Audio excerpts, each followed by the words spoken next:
এখন আমরা যেটা করবো সেটা হচ্ছে মুসলিম 4 পার্ট 2। আগের দিন আমরা যেটা করেছিলাম মুসলিম 4-এর পার্ট 1, যেখানে আমরা আকবরটা কভার করেছিলাম।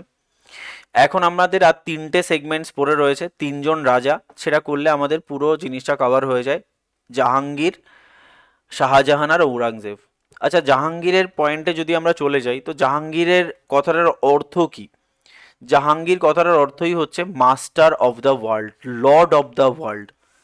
ঠিক আছে, যে ওয়ার্ল্ডের রাজা, তাকে আমরা জাহাঙ্গীর বলছি। তো জাহাঙ্গীরের একটা নাম ছিল, জাহাঙ্গীর তো সেলিম তার ডাক নাম ছিল, বাট জাহাঙ্গীরের অ্যাকচুয়াল নাম কি ছিল? যেমন তোমার আমরা এখানে বাবরের ক্ষেত্রে দেখেছি, আকবরের ক্ষেত্রে দেখেছি। আকবরের যেমন জালালউদ্দিন মোহাম্মদ ছিল, তেমনি জাহাঙ্গীরের ডাক নাম ছিল নূর উদ্দিন মোহাম্মদ। লিখে রাখো, নূর, NURUDDIN, নূর উদ্দিন মোহাম্মদ। নূর উদ্দিন মোহাম্মদ হচ্ছে জাহাঙ্গীরের নাম। আচ্ছা, জাহাঙ্গীরের মেইনলি ডাক নাম ছিল সেলিম, তো এটা পরীক্ষায় কোশ্চেন দেয়, যাকে আমরা বলতে পারি man of justice. Man of justice, man of justice. এছাড়া একে আমরা বলে থাকি প্রিন্স অফ জাস্টিস, একই ব্যাপার, প্রিন্স অফ জাস্টিস। একে আমরা বলি ম্যান অফ জাস্টিস বা প্রিন্স অফ জাস্টিস। ঠিক আছে, কেন?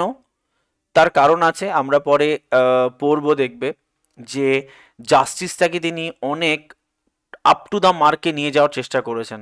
ঠিক আছে, তো দেখো, এই জাহাঙ্গীর কি বই লিখেছেন? নিজে যে বই লিখেছেন সেটা তুজুকি জাহাঙ্গীরি, নিজের সম্পর্কে নিজের সমস্ত অটোবায়োগ্রাফি উনি নিজে লিখেছেন। দেখো, মানসুর ওনার সময় একজন ফেমাস পেইন্টার ছিল, তো পরীক্ষায় কোশ্চেন দেয় যে মানসুর কার কন্টেম্পোরারি ছিল এবং মানসুরের পেশা কি? পেইন্টার।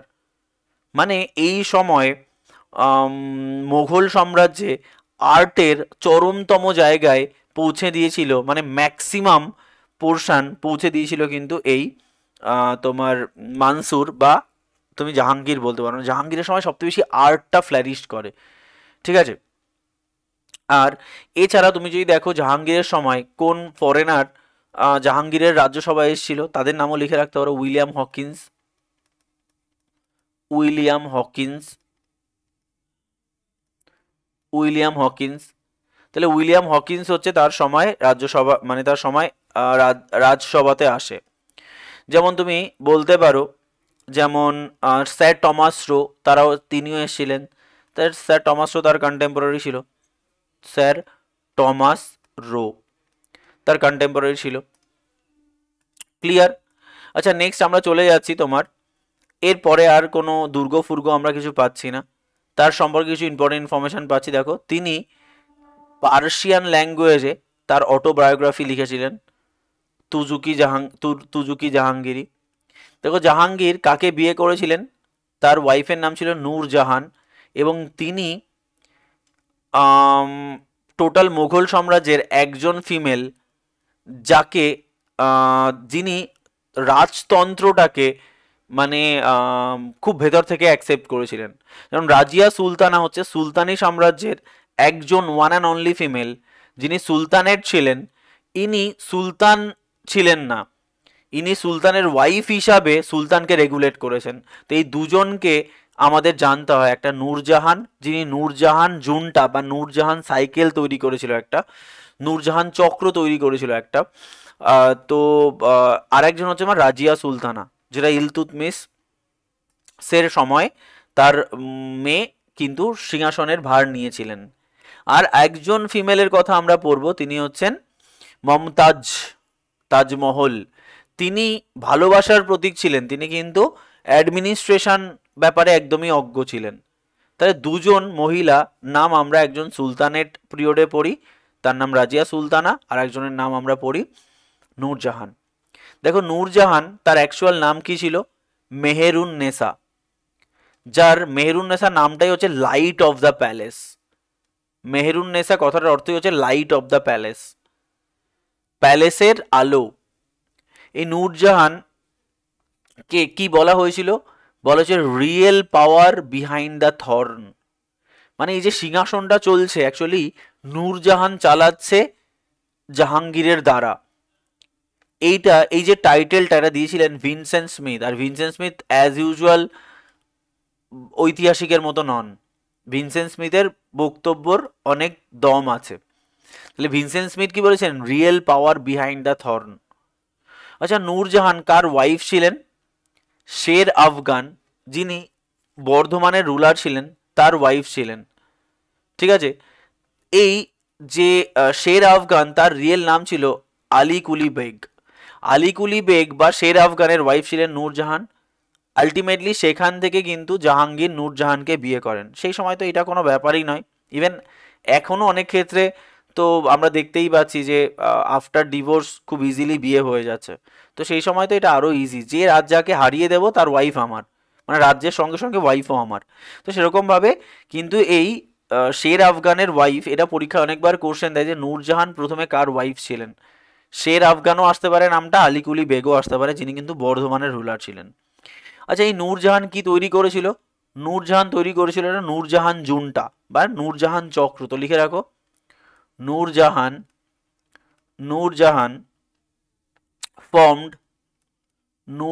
Formed as Nurjahan জুনটা। নূর জুনটা লিখে রাখো, নূর জুনটা মানে নূরজাহান চক্র বলে যাকে, নূর জুনটা বা নূরজাহান চক্র। ঠিক আছে। আচ্ছা, এই নূর জুনটার তিনজন মেইন সদস্য ছিল। একটা হচ্ছে ইদিমাত উদ দৌলা, ইতিমাদ, ITI, ইতিমাদ, MAD, ইতিমাদ উদ দৌলা, ইতিমাদ উদ দৌলা, যিনি হচ্ছে ফাদার অফ নূরজাহান। নাম্বার 2 হচ্ছে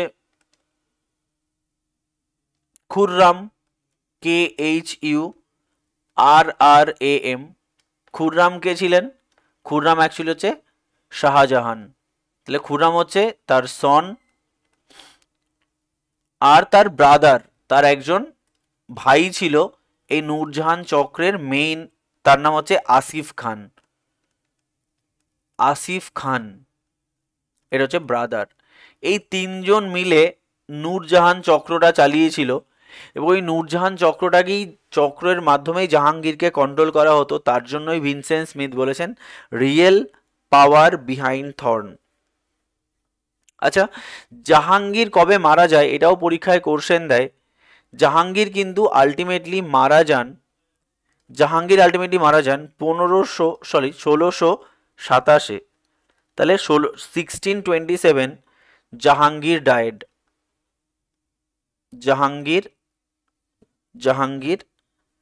ডায়েড, মারা গিয়েছিলেন। তো লিখে রাখো তার টম্ব কোথায় রয়েছে? তার টম্ব রয়েছে শাহাদারাবাগ,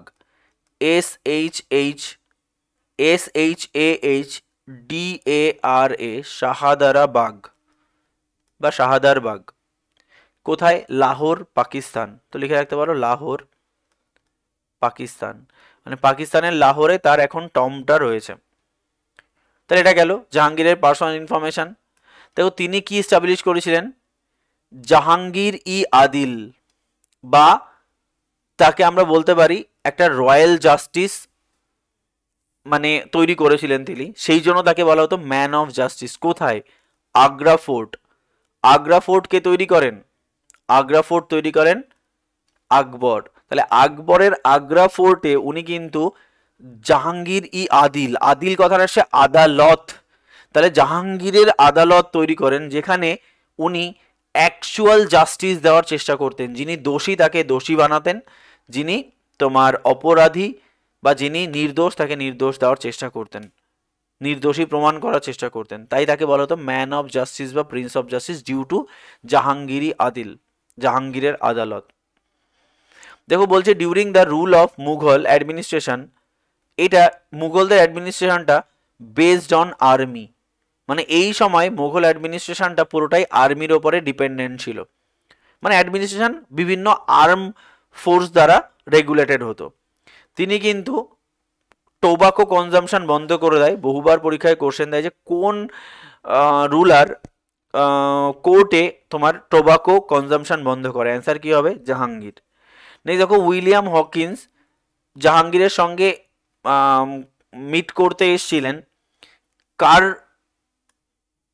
দূত হয়ে? জেমস ওয়ানের দূত হয়ে। ঠিক আছে, এই হকিন্সকে কি টাইটেল দেওয়া হয়েছিল? ইংলিশ খান, যেটা আমরা অলরেডি পড়েছি। দেখো Thomas Roe was sent by James one, তাই আমরা এখানে লিখে দিয়েছি William Hawkins and Thomas Roe তার কন্টেম্পোরারি ছিল। ঠিক আছে, আচ্ছা, এবং এইগুলো তোমরা জানো যে এই জাহাঙ্গীরের সময় কিন্তু 1612 মতান্তরে 1613 কি হয়, প্রথম কিন্তু বাণিজ্য খুঁটি ব্রিটিশরা তৈরি করেছিল জাহাঙ্গীরের টাইম ফ্রেমে। প্রথম বাণিজ্য খুঁটি সুরাটে তৈরি করে, প্রথম বাণিজ্য খুঁটি। তাহলে এমনি যদি লিখতে চাও তাহলে এরকমভাবে লিখে রাখতে পারো, first settlement at Surat. First বা ফ্যাক্টরি লিখে রাখো, সেটেলমেন্টটা ধরবে না এত বড়। ফার্স্ট ফ্যাক্টরি অ্যাট সুরাট, মানে সুরাটে ফার্স্ট ফ্যাক্টরি তৈরি করেছিল জাহাঙ্গীরের টাইম ফ্রেমে ইংলিশে। এর তোমরা অলরেডি জানো এগুলো। এবং বললাম যে মানসারের জন্য পেন্টিংটা তার জেনিথ ফিরে পেয়েছিল, তার মেইন মানে মোটোই ফিরে পেয়েছিল কিন্তু এই জাহাঙ্গীরের সময়। তো সেই পয়েন্টটাও লিখে রাখো, তোমাকে পরীক্ষায় কোশ্চেন দেবে যে কার সময় মুঘল পেন্টিংটা টপমোস্ট জায়গায় পৌঁছে গেছিল, কার সময়। তো লিখে রাখো সেটা যে মুঘল পেন্টিং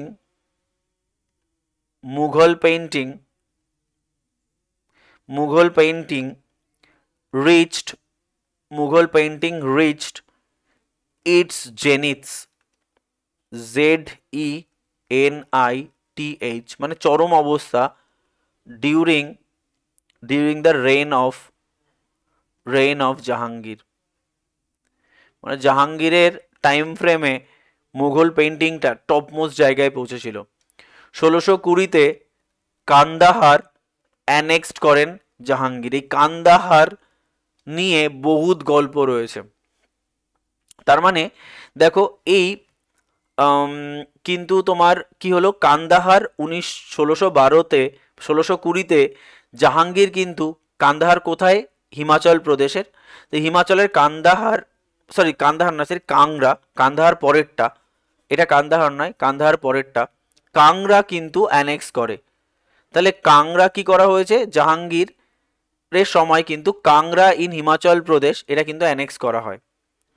দেখো 1622, এটা হচ্ছে সবথেকে গুরুত্বপূর্ণ পয়েন্ট, যেখানে জাহাঙ্গীরের সঙ্গে শাহ আলম আব্বাস ওয়ান বা শাহ আব্বাস বলা হয়, এটাও পরীক্ষায় কোশ্চেন দেয় যে প্রথম মোগলদের কাছ থেকে কান্দাহার, বলে না কাবুল কান্দাহার, তো কান্দাহারকে মানে ছিনিয়ে নিয়েছিল কে? শাহ আব্বাস ওয়ান। এটা বহুবার পরীক্ষায় কোশ্চেন দিয়েছে এই ব্যক্তির নাম, যে শাহ আব্বাস ওয়ান কিন্তু জাহাঙ্গীরের কাছ থেকে কান্দাহারকে ক্যাপচার করে নেয়। তুমি আবার যদি এই কান্দাহার নিয়ে আরো অনেক পাবে। ঠিক আছে, এই দেখো 1638-এ শাহজাহান কি করে? আবার কান্দাহারকে অ্যানেক্স করে, মানে আবার নিয়ে নিল। সেই কান্দাহারকে আবার শাহ আব্বাসের ছেলে শাহ আব্বাস টু কান্দাহার আবার নিয়ে নিল। দেখো Kandahar annexed by Shah Abbas two.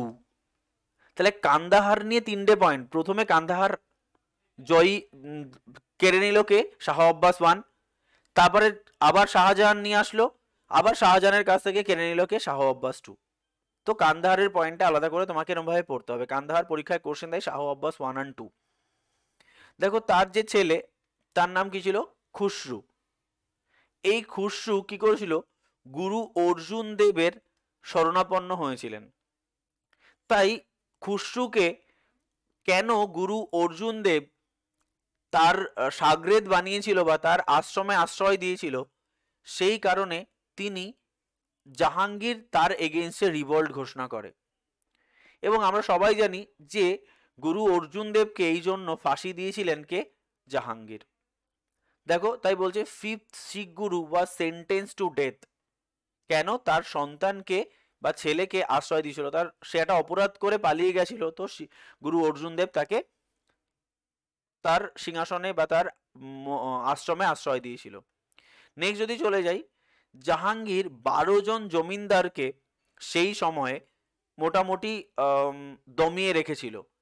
এই 12 জন জমিনদারকে কি বলা হয়? 12 ভুইয়া। ভুইয়া কথার অর্থ হচ্ছে ভূমি। তাহলে 12 ভুইয়া তাদের কিন্তু দমিয়ে রেখেছিল।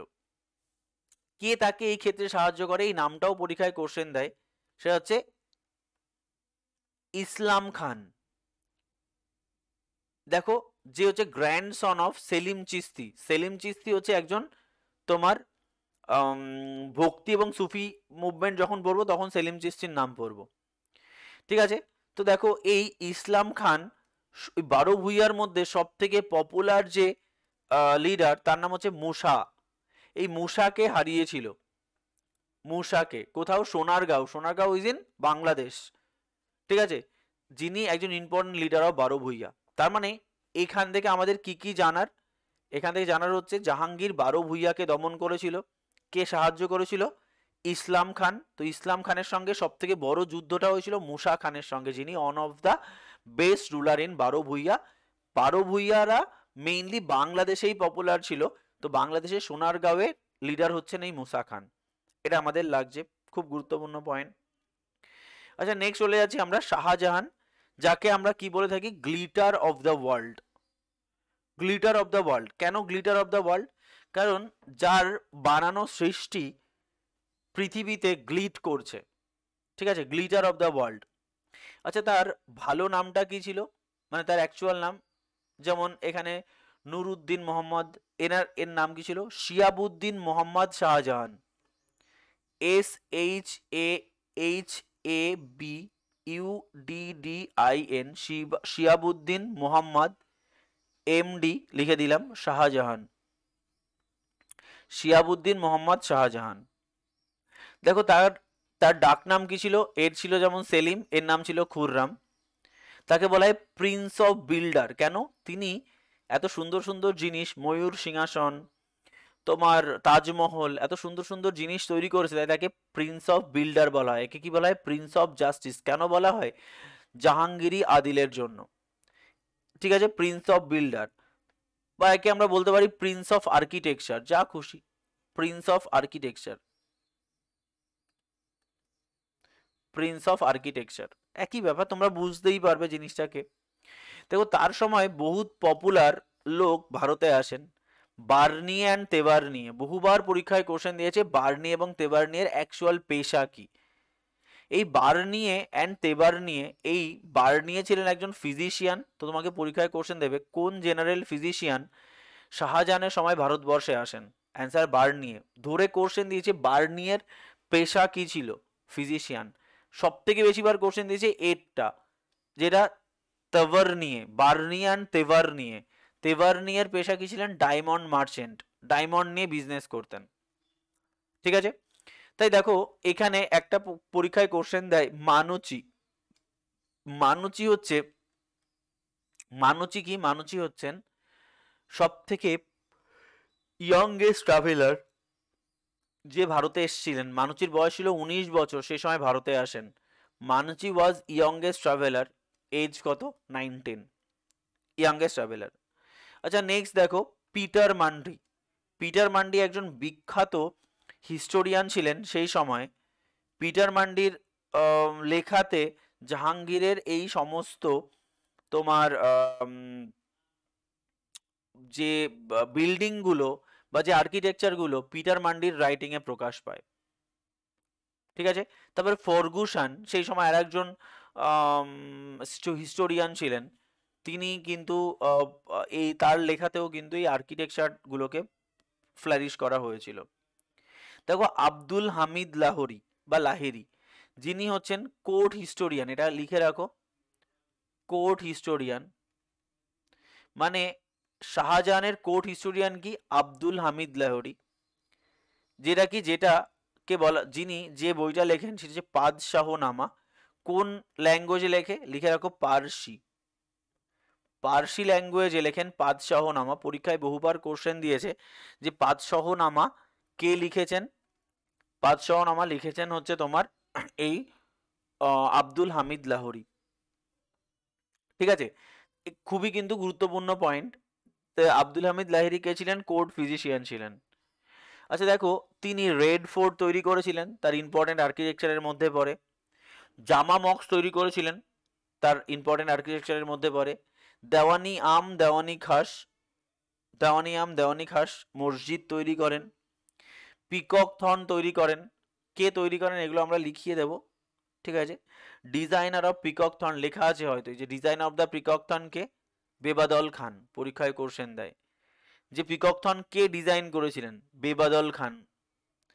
তারপরে তিনি সব থেকে গুরুত্বপূর্ণ হচ্ছে তাজমহল, তো ডিজাইনার অফ তাজমহলকে দেখো আহম্মদ লাহেরি এবং উস্তাদ ঈশা। উস্তাদ ঈশার নামটাই পরীক্ষায় কোশ্চেন দেয়, তিনি হচ্ছেন তাজমহলের ডিজাইনার। তাজমহল কিন্তু একটা স্কোয়ার ফিল্ডের ওপরে দাঁড়িয়ে রয়েছে, যার লেন্থ অ্যান্ড ব্রেথ কিন্তু সেম। তাজমহলের লেন্থ অ্যান্ড ব্রেথ সেম, বোঝা গেল। আর এই যে পিকক থর্ন যেটা, এর একটা রিয়েল নাম ছিল, আমরা এটাকে নাম দিয়েছি পিকক থর্ন কারণ পিককের মতো দেখতে, পেছনে একটা ময়ূর ডানা তুলে রয়েছে, তাই এর নাম পিকক থর্ন। কিন্তু ওই সময় এটাকে কি বলা হতো, তাস্কিতৌস। তাস্কিতৌস মানে পিকক থর্নের অ্যাকচুয়াল নাম কি, তাস্কিতৌস। তার real name of peacock throne তাস্কিতৌস, ঠিক আছে। আচ্ছা এদিকে দেখো, এদিকে হচ্ছে 1612-তে কি হয়েছিল, তিনি মমতাজকে বিয়ে করেন, তার সব থেকে প্রিয় পত্নী, ঠিক আছে। এবং তার স্মৃতির উদ্দেশ্যেই তিনি কিন্তু তাজমহল তৈরি করেন, মমতাজ মহল। এটা অ্যাকচুয়াল নাম হচ্ছে মমতাজ মহল, আমরা এটাকে শর্টে বলে দিই তাজমহল। পৃথিবীর সপ্তম আশ্চর্যের একটা। দেখো বলছে ডিউরিং দ্য রুল অফ ফেমাইন বা ডিউরিং হিজ রুল একটা দুর্ভিক্ষ হয়েছিল ভারতবর্ষে, যেটা কিন্তু তোমার এই যে গুজরাট বা ডেকান এই অঞ্চলটায় মেইনলি ফ্লারিশ করেছিল। সেই ফেমাইনের সম্পর্কে জানতে পারি আমরা পিটার্স মান্ডির রাইটিং থেকে, যেটা আমরা এখানে দেখলাম যে পিটার্স মান্ডি একজন ফেমাস হিস্টোরিয়ান ছিলেন তার টাইম ফ্রেমে। তাই পিটার্স মান্ডির রাইটিং থেকে জাহাঙ্গীরের সময় একটা ফেমাইন হয় সেটা জানতে পারি। ফর্গুসানের রাইটিং থেকে আমরা জানতে পারি যে ফর্গুসান কি করেছিল, ফর্গুসান তাজমহলের প্রত্যেকটা স্টোনকে বলেছে রোমান্স ইন দ্য স্টোন, স্টোনে রোমান্স রয়েছে, যে আর্ক অ্যান্ড আর্কিটেকচার পুরো জিনিসটার একটা স্পেশালিস্ট ছিলেন তিনি। তিনি কিন্তু তাজমহলকে বলেছিলেন as a romance in stone, স্টোনে যে রোম্যান্সটা রয়েছে তাই। এবং এটা তোমরা নিশ্চয়ই জানো যে তাজমহল যারা তৈরি করে তাদের প্রত্যেকের হাত কেটে দেওয়া হয়েছিল, যে পৃথিবীতে যেন সেকেন্ড তাজমহল কোনোদিন তৈরি না হয়। এই গল্পটা বলার সময় আমার প্রায়ই এই জিনিসগুলো মনে পড়ে যায়, যে চন্দ্রগুপ্ত মৌর্য আর চাণক্যের গল্প তোমাদের আমি বলেছিলাম। চন্দ্রগুপ্ত মৌর্যের বিখ্যাত বই কি, চন্দ্রগুপ্ত মৌর্য না, কৌটিল্যের বিখ্যাত বই কি, অর্থশাস্ত্র। তো এই অর্থশাস্ত্রটা পুরোটাই হচ্ছে তোমার এই স্টেট ক্রাফট বা তোমার পলিটিক্স নিয়ে বা অ্যাডমিনিস্ট্রেশন নিয়ে। তো চাণক্য যখন এই বইটা লিখেছিলেন, তো চন্দ্রগুপ্তকে দিয়ে বলেছিলেন এই বইটা পড়ো। তো চন্দ্রগুপ্ত বইটা পড়ার পরে অভিভূত হয়ে গেছিলেন যে এত ভালো অ্যাডমিনিস্ট্রেশন নিয়ে বই পৃথিবীতে হতেই পারে না। এবং তিনি প্রতিজ্ঞা করেছিলেন যে কৌটিল্য, যে চন্দ্রগুপ্ত মৌর্য হবে ওয়ার্ল্ডের সব থেকে শ্রেষ্ঠ রাজা, তার থেকে বিখ্যাত রাজা পৃথিবীতে আর দ্বিতীয় সৃষ্টি হবে না। সেই জন্য চন্দ্রগুপ্ত মৌর্যর পড়ার পরে ওই বইটা পুড়িয়ে দিতে বলা হয়েছিল।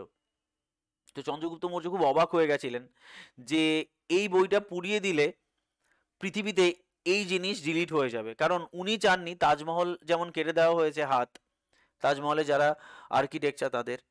তো চন্দ্রগুপ্ত মৌর্য হয়তো তার সামনে পুড়িয়ে দিয়েছিল, কিন্তু সেটার পাঠোদ্ধার করা হয়েছিল চন্দ্রগুপ্ত মৌর্যেরই প্রচেষ্টায়।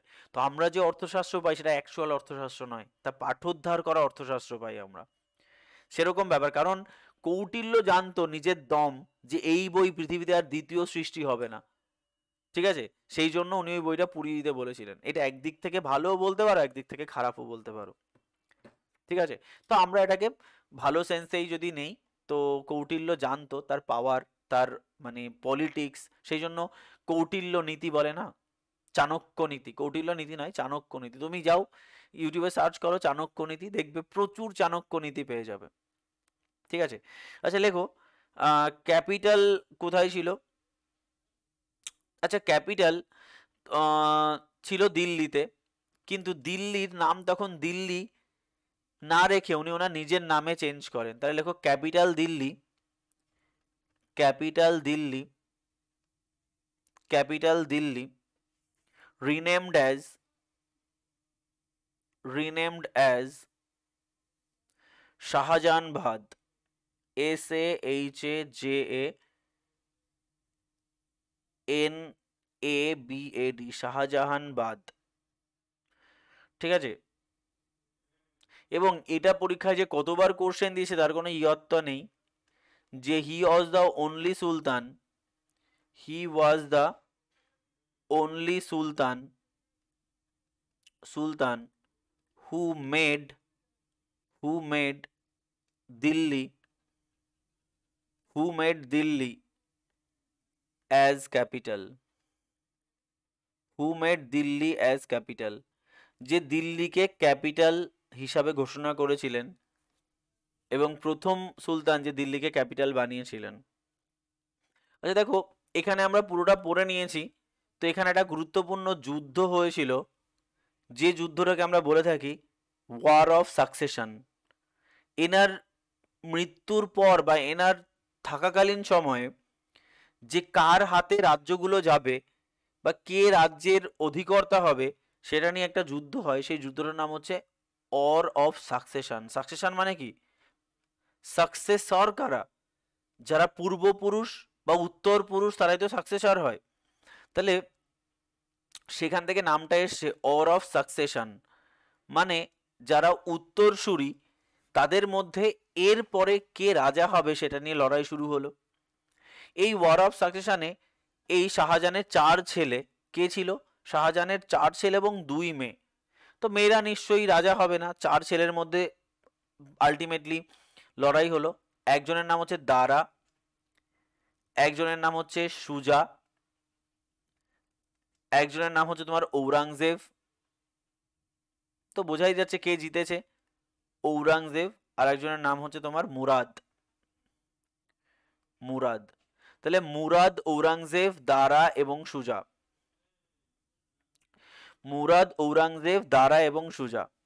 ঠিক আছে, তো দেখো প্রথমত দুজন দুজন করে চুক্তিবদ্ধ হয়। ঠিক আছে, দারা এবং ঔরঙ্গজেব, এই দুজন, দারা এবং ঔরঙ্গজেব এই দুজন ছিল এক দলে, সুজা এবং মুরাদ ছিল আর এক দলে। ঠিক আছে, তো দেখো এদের 2 বোন ছিল। 2 বোনকে, একজনের নাম হচ্ছে জাহানারা, একজনের নাম হচ্ছে রুকসানা। একজন জাহানারা, একজন রুকসানা।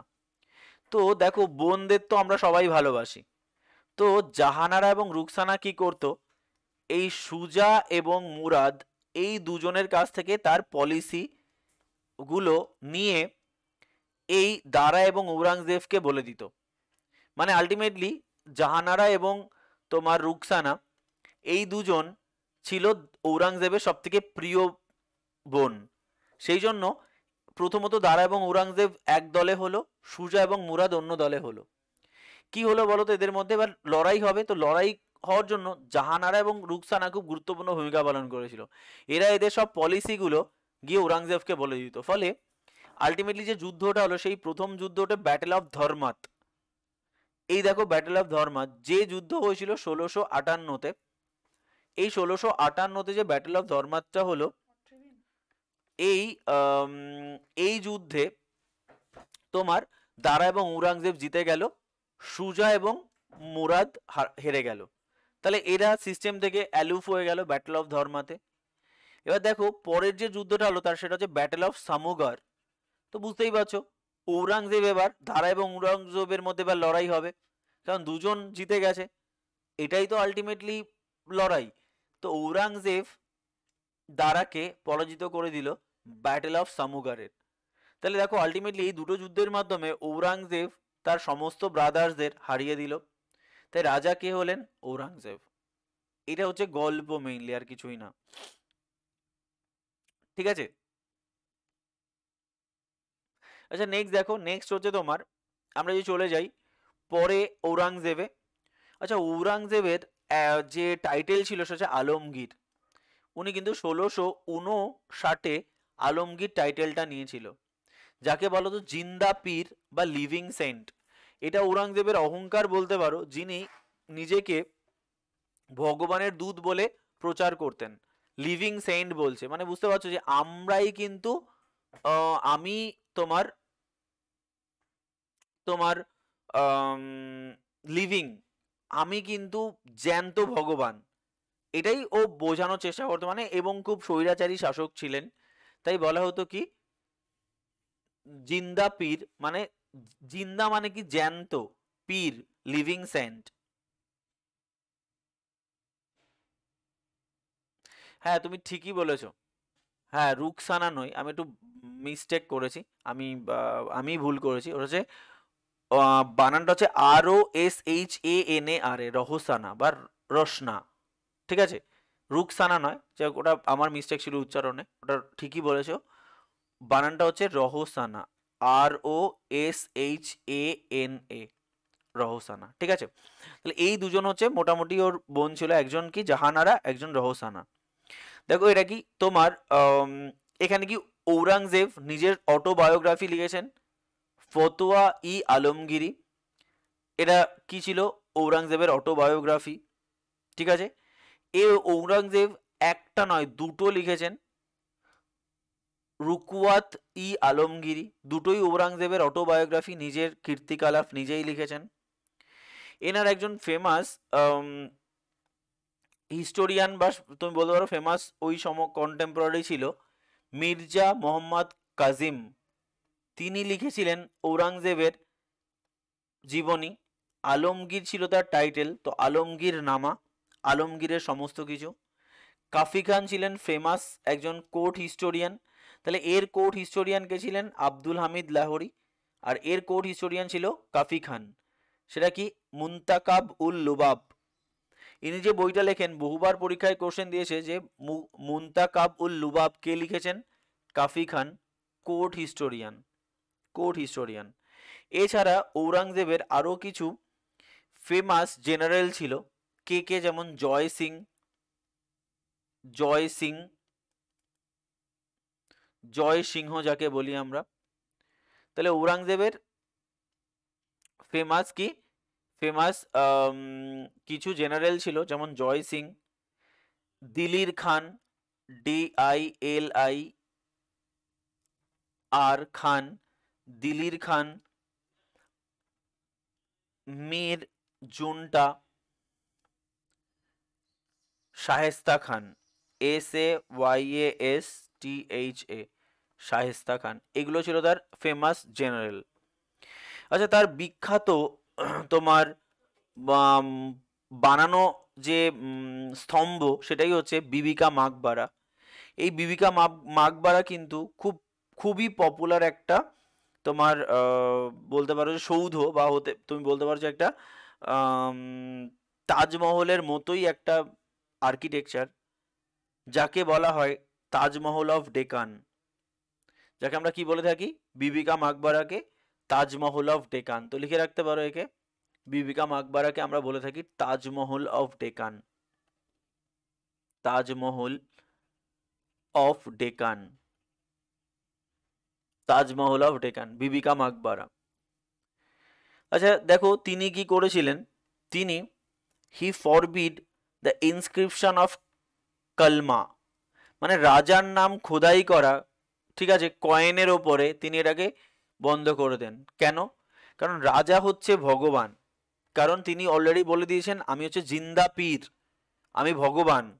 তো কয়েনে আমাকে লিখে আমাকে পকেটে নিয়ে ঘুরবে, আমাকে পায়ের নিচে কয়েন নিচে পড়তে পারে, তো রাজা কখনো নিচে পড়ার মতো জিনিস নয়। রাজার জিনিস মিউজিকে রাজার নাম থাকবে এই জিনিস হয় না। তো সেই জন্য উনি কালমা এই প্রথাটাকে চেঞ্জ করে রাজার নামকে ক্যান্সেল করে দিয়েছিলেন, রাজার নামটাকে বাদ দিয়ে দেন। তিনি কিন্তু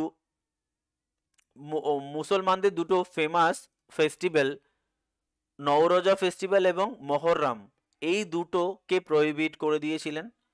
এবং আকবরের বানানো যে একটা প্রথা ঝাড়কা দর্শন, মানে রাজা মাঝে মাঝে ওই সপ্তাহে একদিন গিয়ে দেখা করবে বা জনগণের উদ্দেশ্যে নিজেকে সঁপে দেবে বা সেই দিন রাজা দেখা দেবে, এই সমস্ত ফর্মালিটিস উনি মানতেন না, তো ঝাড়কা দর্শন এন্ড করে দেয়।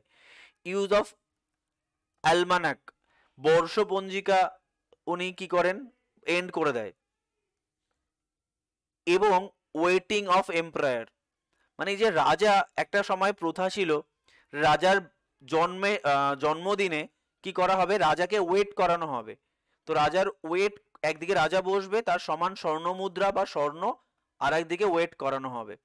তো এটা ওনার কাছে বড্ড খেলো লাগতো, রাজার ওয়েট কেন, রাজার ওয়েট কম হলে তো সোনা কম পাওয়া যাবে। তো উনি এইসব বন্ধ করে দিয়েছিলেন যে যত সম্ভব সোনা দাও, কিন্তু রাজার ওয়েটিং হবে না। মানে উনি কোনোভাবেই রাজা বা যাকে ভগবান হিসাবে ট্রিট করা হচ্ছে তাকে কখনো এইসব ছোটোখাটো প্রসেসে রাখা হয়নি, তিনি এগুলোকে ক্যান্সেল করে দিয়েছেন। তিনি মুতাশিব বলে এক ধরনের অফিসিয়ালকে নিয়োগ করেছিলেন, ঠিক আছে, যাদের কাজই হচ্ছে মোরাল কন্ডাক্টকে রেগুলেট করা। মানে আলটিমেটলি তারা যেন সমাজে সঠিক শৃঙ্খলা বজায় রাখে, যেমন এল্ডার্সদের সম্মান করা, এই ব্যাপারগুলো যেন সমাজে চলে, সেই প্রথাটাকে উনি কিন্তু চালিয়ে যেতেন। আচ্ছা, ইনি কত সালে মারা যান, এটা পরীক্ষায় কোশ্চেন দেয়। 1707। 1707 লেখো। He died at Ahmednagar, AHMEDNAGAR, Ahmednagar. He died at Ahmednagar, ঠিক আছে। আচ্ছা, টম কোথায় রয়েছে এর, লেখো টম কোথায় রয়েছে, খুলদাবাদ, KHULDABAD, খুলদাবাদ, নেয়ার আহমেদনগর। আচ্ছা, তাহলে এই ঔরঙ্গজেবের পরে সিংহাসনে বসেন কে, তাহলে লেখো ঔরঙ্গজেব was succeeded by মুয়াজ্জাম। দেখবে এখান থেকে আমরা পোস্ট মোগলটা পড়া শুরু করব, যে মুয়াজ্জাম হচ্ছে ঔরঙ্গজেবের পরে সিংহাসনে বসেন, ঠিক আছে। দেখো এরপরে এখানে কিছু বলা হচ্ছে। 1659-এ আলমগীর টাইটেল নিয়েছিল, পরীক্ষায় কোশ্চেন দেয়। তিনি যখন তার ভাইদের মেরে নিজে সিংহাসনে বসেন, তখন আলমগীর টাইটেল নিয়ে সিংহাসনে বসেন। দেখো 1661 থেকে 63 মীর জুমলা কি দ্য গভর্নর অফ বেঙ্গল কি করেছিল, অ্যানেক্স কুচবিহার এবং আসাম। মানে ঔরঙ্গজেবের থেকে কুচবিহার এবং আসাম, এই এরাকে ক্যাপচার করে নিয়েছিল, ঠিক আছে। Mir Jumla the governor of Bengal annex করে। দেখো এই দুটো কিন্তু গুরুত্বপূর্ণ। 1665-এ ট্রিটি অফ পুরন্দর হয়েছিল শিবাজির সঙ্গে। অ্যান্ড ঔরঙ্গজেব শিবাজিকে কি বলেছিল, মাউন্টেন র্যাট, পর্বত মুশিক, মানে পাহাড়ের ইঁদুর বলেছিল। এগুলো আমরা পড়বো যখন শিবাজি সম্পর্কেও বলবো। আর 1675-এ তিনি কিন্তু তেগ বাহাদুরকে এক্সিকিউট করেছিলেন। তাহলে 9 শিখ গুরুকে হত্যা করেন কে, ঔরঙ্গজেব। আর 5ম শিখ গুরুকে হত্যা করেন কে, এই যে এখানটায়, সেটা হচ্ছে জাহাঙ্গীর। গুরু অর্জুনকে হত্যা করেন জাহাঙ্গীর, আর তেগ বাহাদুরকে হত্যা করেন কিন্তু তোমার ঔরঙ্গজেব, ঠিক আছে। এবং 1686-এ তিনি কিন্তু বিজাপুরকে কনকয়ার করেন। কনকয়ার বিজাপুর। আর 1687-এ যখন আমরা বিজয়নগর কিংডম পড়বো, বাহুমণি পড়বো, তখন বুঝতে পারবে, গোলকুন্ডা এবং বিজাপুরকে কনকয়ার করেন এই 1686 অ্যান্ড 1687-এ। ক্লিয়ার? নেক্সট দেখো, ওই ঔরঙ্গজেবের সময় কিছু আঞ্চলিক বিদ্রোহ হয়েছিল, যেমন রাজপুত বিদ্রোহ, জাট বিদ্রোহ। কত সালে দেখো, পরপর সাজানো রয়েছে সালগুলো। বুন্ডেলা, সতনামি, আফ্রিদি, এই বিদ্রোহগুলো হয় এই টাইম ফ্রেমে। এবং তার মেইন লিডার কারা ছিল সেটা এখানে বলা হয়েছে। যেমন দেখো, রাজপুত যে বিদ্রোহ হয়েছিল, দুর্গাদাস রাঠোর এবং রানা রাজ সিংহ, এরা ছিল জাট বিদ্রোহের নেতা। দেখো এটা হচ্ছে রাজারাম, চুরামান, গোকুল, এরা জাট বিদ্রোহের লিডার ছিলেন। দেখো এটা বুন্দেলা, দেখো বুন্দেলা নামটা ওখান থেকেই এসছে, ছত্রসাল বুন্দেলা। গরিবদাস হাড্ডা, সতনামি এবং আকমল খান আফ্রিদি বিদ্রোহ। তো এই বিদ্রোহগুলো কারা করেছিলেন ঔরঙ্গজেবের টাইম ফ্রেমে, এবং ধীরে ধীরে বিশাল মোগল সাম্রাজ্যের পতন কিন্তু ধীরে ধীরে ধীরে ধীরে এই সমস্ত আঞ্চলিক বিদ্রোহ বা বিভিন্ন কারণে একটা তোমার অ্যাডমিনিস্ট্রেটিভ মিসইউজের জন্য কিন্তু পুরো মোগল সাম্রাজ্যটা এখান থেকে পতন হয়, এবং এরপর থেকে একটা পোস্ট মোগল সাম্রাজ্য শুরু হচ্ছে, মুয়াজ্জম যেখান থেকে লিড করছে। ঠিক আছে, আর একটা পয়েন্ট লিখে আমরা জাস্ট শেষ করব জিনিসটাকে, তো লিখে রাখো যে ডক্টর ভিনসেন্ট স্মিথ কি বলেছেন। Doctor Vincent Smith, VINCENT, Vincent Smith, doctor Vincent Smith বলেছেন, বা ডক্টর ভিনসেন্ট স্মিথ ডেসক্রাইব লেখো, describe Deccan policy, Deccan policy as Deccan ulcer, Deccan ulcer. হচ্ছে না কেন লিখতে, দাগ পড়ছে না কেন?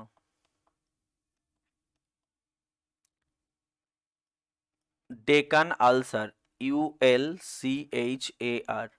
তাহলে ঔরঙ্গজেবের যে ডেকান পলিসি তাকে ডেকান আলসার বলে ঘোষণা করেছেন। ব্যাস, দ্যাটস ইট। এই অবধি তোমার মোটামুটি পুরো বলতে পারো যে মুসলিম ফোর্টটা কমপ্লিট হয়ে যাচ্ছে।